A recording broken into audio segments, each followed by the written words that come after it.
This program is made possible in part by the Moving Image Trust Fund.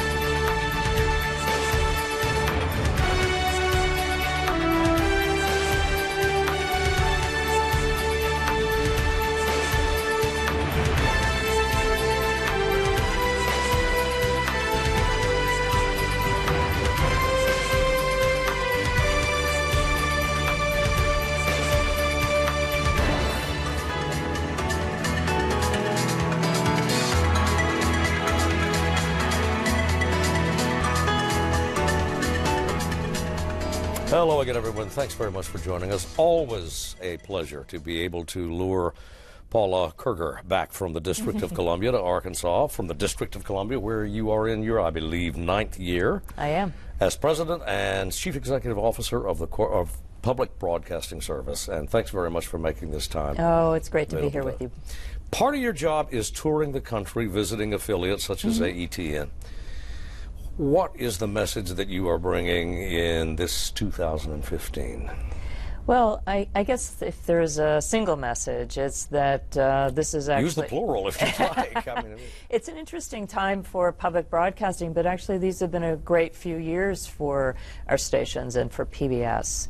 Our audiences are up. We're now the 5th most watched of all the broadcasters and cable networks. People, I think, don't realize quite how large our audiences are, and they're growing, which flies in the face of a lot of other media trends.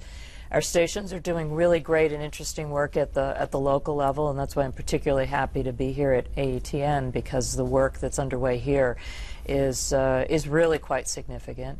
And I think this is also an interesting time for all of public media, as we look at really rapid changes in technology and how viewers expect to find content. And our place in that interesting landscape is one that we're all working to figure out. So that's why my visits around the country are important, not just for me to bring a message, but also to hear from stations what's working locally. Not to be flattering, honestly, but you may be being a bit modest. The fact of the matter is, PBS is on something of a roll. Yeah. I mean, you have Downton Abbey has turned people absolutely rabid. Yeah. Not long ago in this very studio, we did a program with, although his new program is on Fox, he made his bones, so to speak, Neil deGrasse Tyson on PBS. He greeted like a rock star. Yeah, he is a rock star. And on and on and on. The programming seems to have really, or the notion of public broadcasting seems to have really caught fire. And I think, if you look at this past year, we had secured its place, I think. We had Ken Burns' The Roosevelt. So, everyone always looks forward to particularly the larger works that Ken brings to the screen. But this was a really large project. This was 14 hours of the story, the fascinating story of Theodore, Franklin, and Eleanor all woven together. 33.5 million people watched The Roosevelts in its first week of broadcast. I mean, that's fantastic. And it broadcast right as all the networks were rolling out all of their new shows for the year. So I think that argues, very powerfully for the importance of quality programming. People are really interested in great stories well told. Always the money and always the politics, and why not now? The success that PBS has had with its programming, certainly in the last 18, 24 months, augurs, some would say, for a very much smaller public contribution to its budget. If you're having this success, why do you need so much? Why do you need public funding? Period. Well, it's interesting, this argument about public funding, and particularly as we go into this with this new Congress and really begin to think about the big issues that lay ahead of us. The public funding for public broadcasting actually goes to our stations. And so I think there's a confusion that somehow all this money just sort of sloshes around Washington. But actually, the lion's share of the money for the Corporation for Public Broadcasting goes directly to public television, public radio stations. And the formula of how that money is distributed is really based on a series of factors. A number of our stations, the federal funding is a very significant percentage of their budget. And so in some parts of the country, particularly in rural parts of the country, the federal appropriation is actually what really keeps public broadcasting in those communities. Alaska, for example, about half of the budget for Alaska stations comes from the federal government. And that's why we argue to hold on to it. It's not about funding for individual programs. It's really about keeping public broadcasting strong at the community level. And why is that important? I do travel around a lot. I visit a lot of communities, and most communities I visit, the last remaining locally owned and operated broadcasters are the public stations. And so I think there's a great argument, there's a great public service argument, there's a great policy argument about having strong local media organizations. And so I think this public-private partnership between public broadcasting and the American public, leveraging the public investment with private philanthropy, is really what's made this the system that it is. It follows then that one of your themes is in your estimation, the necessity of local PBS public television affiliates maintaining a high profile in terms of public affairs programming or locally originated programming. Locally originated, I think, and public affairs to a certain extent. It's interesting as I watched this election roll out this past year, many candidates had the opportunity to actually talk about their positions on public television and public radio. There was certainly a lot of coverage, and there were a lot of ads. But I think in terms of true debate and true discussion, a lot of times it was on the forums that were provided by the public stations. That's obviously one role. But I think where public television truly reaches its mark is in stations like here in Arkansas, where AETN is very proud to be a member of PBS, and they're very proud to bring the work of Ken Burns and Downton Abbey and all those programs to this community. But I'll tell you, in talking to the team here, and the thing that I think makes them the most proud is the work they're doing in the classroom, is the work that they're doing in telling local stories, and it's also in the work in bringing conversation together. And that's what I think where a local media organization is so important and so powerful. Second word in AETN is educational. That's it. How do you see that mission expanding given the technological challenges, the budgetary challenges that are facing American public education now? Well, American pre-K to... Yeah, I think education is really important. You know, when we were created, public media, we were originally created as educational television. It was the vision of Freda Hennick, the very first female FCC commissioner, that had this idea that television had the power to do more than just entertain. And she observed how in most parts of the world public media began, commercial media followed. Here in the United States it was the other way around. Commercial media began, and so she lobbied very hard to have a bit of spectrum put aside for educational purposes. And so it was always envisioned that education was going to be at the heart of what we did in public media, and some stations literally became classrooms of the air. But I think as you look at the work we're doing now, and as you look at the work moving forward, I think that education through line not only is present, but I think will become even more important. So what do I mean by that? I mean that even in programs like Downton Abbey, I talk to a lot of young people who were not aware of that period of history and may not be interested in watching a documentary, but suddenly by watching a series like Downton Abbey are curious and are curious to learn more. I think that obviously in the children's programming there's a very clear education basis. All the programming we produce for children is all curriculum based. But then programs where there's a clear educational application, like the Roosevelts, the opportunity not only to have that broadcast for all Americans to enjoy, but to figure out how to take some of that content and make it available and accessible to teachers in a format that they can use, not 14 hours, but maybe 3 or 4 minutes, illustrating subjects that they are teaching in the classroom is very powerful. We have the video. We're great storytellers. AETN has a rich history of producing educational content specifically that meets the needs of Arkansans. And so I think that this very much lays at the heart of what this station represents, and there, to me, is very much an alignment between what we do in broadcast and what we do in the classroom and what we do now increasingly online as well. And all of it is education in some way. Only a few days ago, in that very chair sat Jessica Fellows, Lord Fellows' niece, Right. who has assisted in some ways, and of course published 3 books now on the Downton Abbey series. And part of our conversation involved her research, not only on behalf of the production, but for the books that she has published, into that whole epoch of pre-World War II Britain. Right. And she suggested that the lessons of the series and the books were scarcely lost on an audience that was learning even when perhaps it didn't even realize necessarily.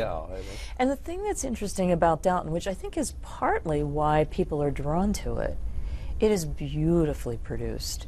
And the attention of detail, and as I'm sure she explained to you when you spoke to her, the focus to make sure that they get the aspects of the production right in terms of the historical context is what makes this a little different than I think what other media organizations might try to do.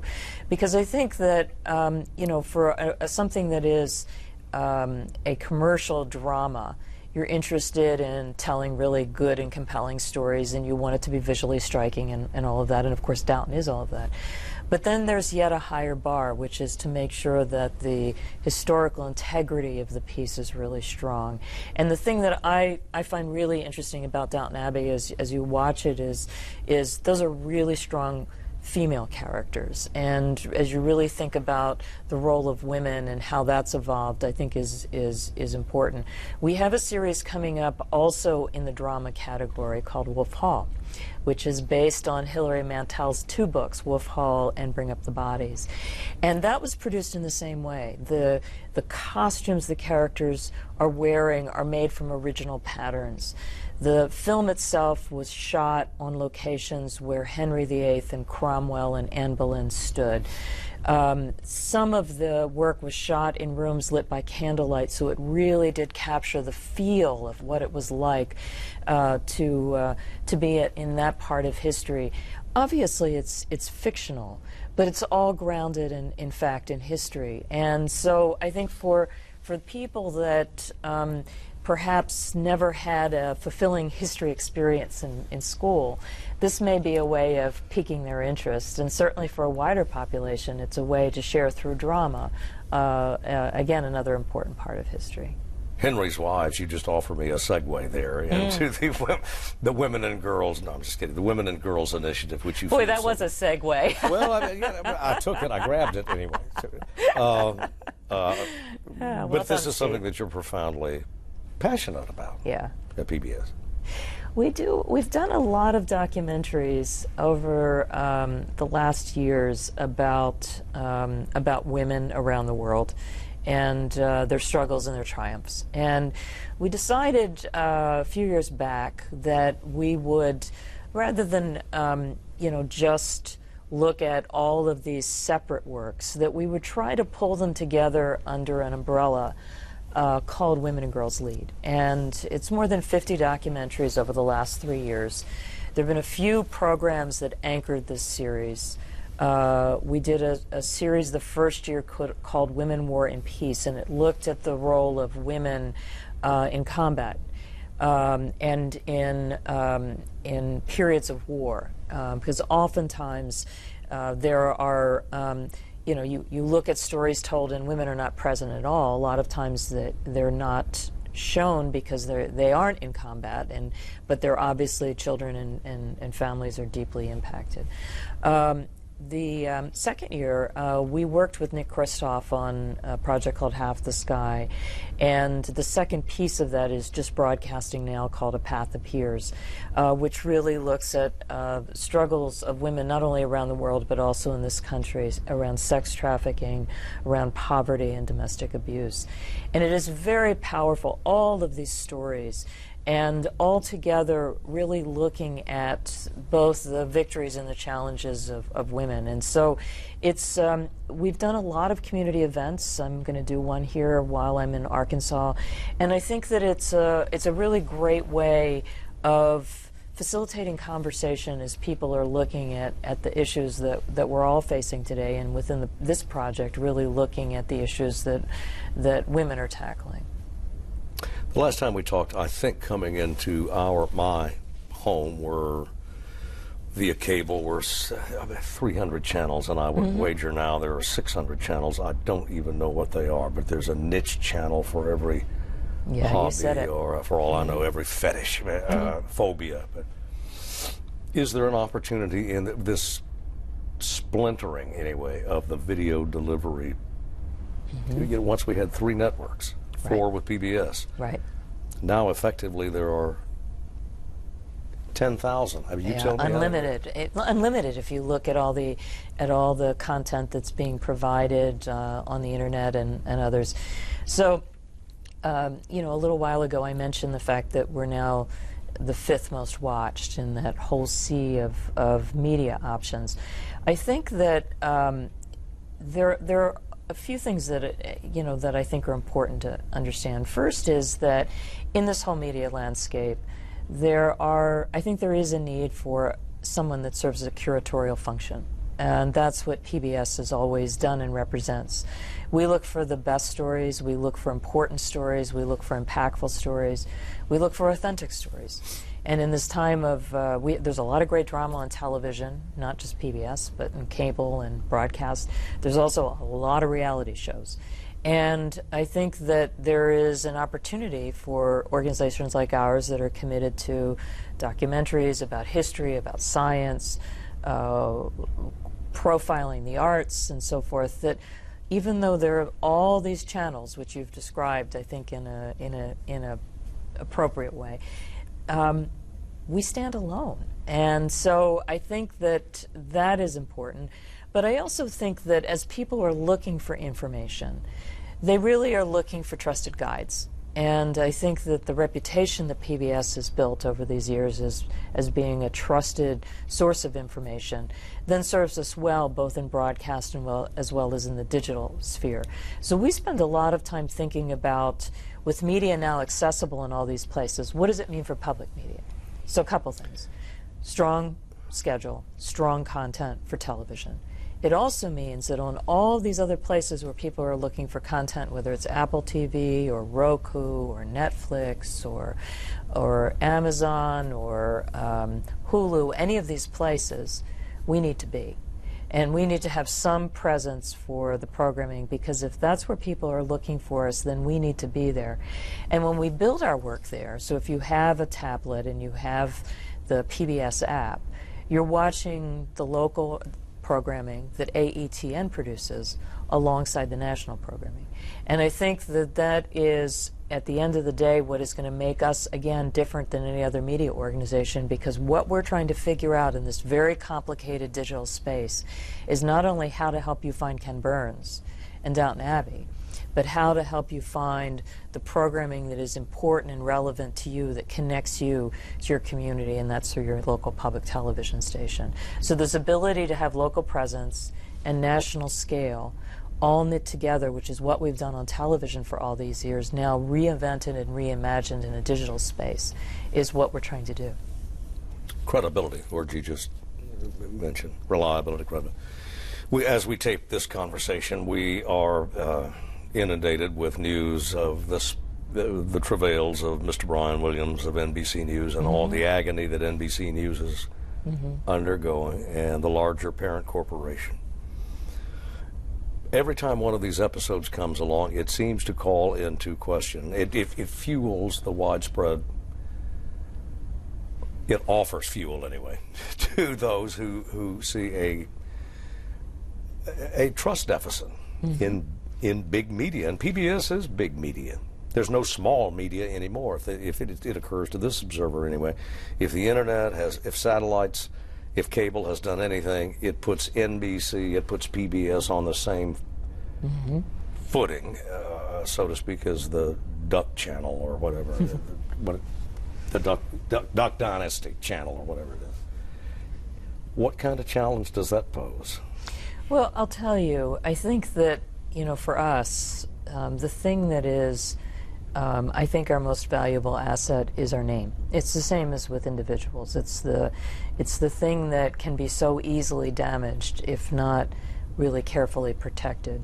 And the trust that we've built with the American public over all these years, which has been forged in the quality of the work and the integrity that we put into what we try to bring forward, I think is valued. And every year a survey is done of public institutions, and we always rank at the top above, other media organizations, among of government, courts of law. Maybe that bar's not so high, but I think the important thing is that, and I'll tell you why I think we've been able to maintain that, is we have wonderfully talented people that work in all of our stations that are really committed to this idea that television can be more than entertainment, that it can be educational, inspirational. But I think the other thing that keeps us really on the right path is that we're owned by communities. We're not owned by shareholders. And the largest percentage of money that comes into stations comes from individual philanthropy. And guess what? That money is not going to flow into stations. People are not going to support their local stations if they don't believe in them. And every person that works in public media, every person that volunteers in public media, every board, everyone that's associated in this business knows that.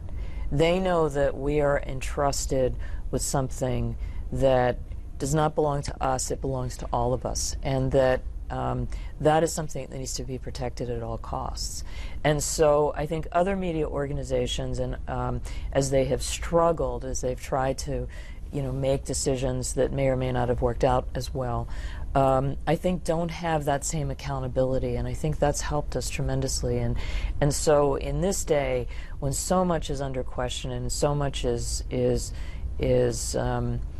debated, I think the one thing that people do believe is that this belongs to them, and that therefore they have the right to hold us to a higher standard.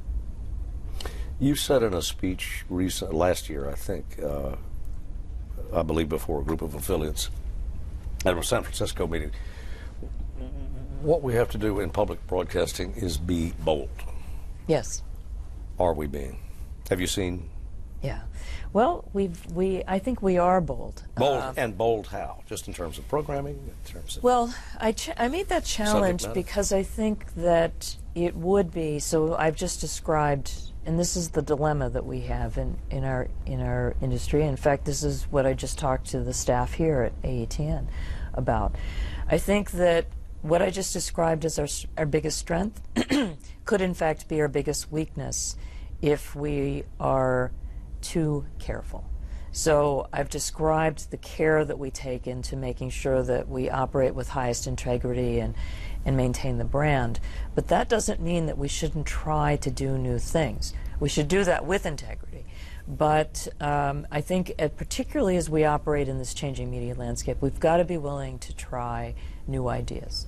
We have to be able to experiment and recognize that we won't always be successful. We won't always have a Downton Abbey or a Ken Burns, and we need to make sure that we're constantly pushing to find that new talent and find that new way of connecting to the public. So here's a couple examples. In the fall, I just described how 33.5 million people watched Ken Burns' The Roosevelts. We got Ken to agree to allow us to stream his entire series beginning the same night of the first broadcast. Now, most people would be very worried about that. You really want to keep your audience strong. You really worry that you would not do anything to distract. And what happened, and so it was a great leap of faith for him to agree to allow us to do it. What happened is a lot of people streamed The Roosevelts. There were about 2,000 that downloaded immediately and watched it. People that were just couldn't get enough and wanted to. These are the same people, I think, that lock themselves away and watch House of Cards through the whole weekend when it premieres. But that's not me. I like to sort of spread things out. Well, there are some similarities in some respects. Go ahead. Yeah, but interestingly, what happened is there were people that came into it late. They started to hear people talking about the series The Roosevelts, and so we're able to catch up, and people came in and out of the series and they bounced back and forth between the two. It was a great experiment. We're doing some work right now on YouTube, working with people that are doing work that would not look a bit like anything we would show on public television stations, but very much feels like public television in that it's smart, educational, funny content that really gets people thinking about big ideas and big subjects. It's a little bit of a risk. We have our name on it, we've done all of this work, and but I think it's the right thing to do. That experimentation is something that I think is really important, and that was my call to be bold. Don't let this, it would be very easy in this period where of so much media change to sort of circle the wagons and say, well, we're just going to stick to our knitting and we're just going to do this because this has worked for us really well for the last 40 or 50 years. But I think if we do that, we run the risk of going in the direction of the record industry that made that decision and then was very challenged and then had to catch up.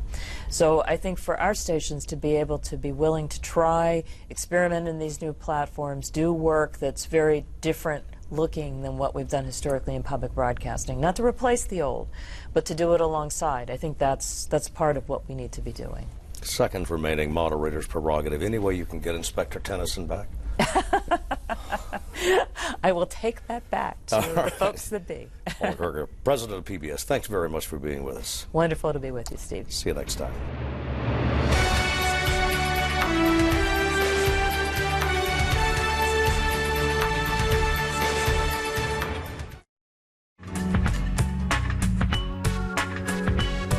This program is made possible in part by the Moving Image Trust Fund.